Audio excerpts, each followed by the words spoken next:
Chicken இல்லாமலே chicken சுவையில் குழம்பு வந்து சூப்பராக வைக்கலாம். இப்படி வச்சிங்கன்னா ரொம்ப டேஸ்ட்டாக இருக்கும். அதுக்கு ஒரு வாணலியில் பிரியாணி இலை ஒன்று போட்டு தாளித்து 2 பெல்லாரி வெங்காயம் போட்டு நல்லா வதக்கணும். 2 பச்சை மிளகாய் போட்டுக்கலாம். இஞ்சி பேஸ்ட்டு கொஞ்சம் மிக்ஸி ஜாரில் அரைச்சி ஊற்றிக்கலாம். நல்லா வதக்கணும். கொஞ்சம் உப்பு போட்டுக்கலாம். 2 தக்காளி பொடியாக நறுக்கி போட்டு நல்லா வதக்கணும். அதில் ஒரு உருளைக்கிழங்க பொடியாக கட் பண்ணி போட்டு நல்லா வதக்கணும். நல்லா வதக்கிட்டு அதில் கொத்தமல்லி பொடி 1 spoon, garam masala 1 spoon, chicken masala 2 spoon போட்டு நல்லா நம்ம வதக்கிக்கலாம். கொஞ்சமாக தண்ணி ஊற்றி மூடி போட்டு நம்ம மூடி வச்சிடணும்.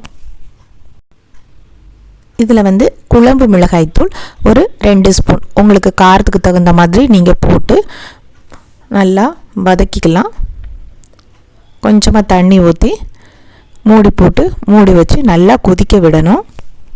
இதில் இப்போது ஒரு 15 சின்ன வெங்காயம் 2 தக்காளியை வதக்கி இதோட இப்போ அரைச்சி சேர்த்துருக்குறேன்.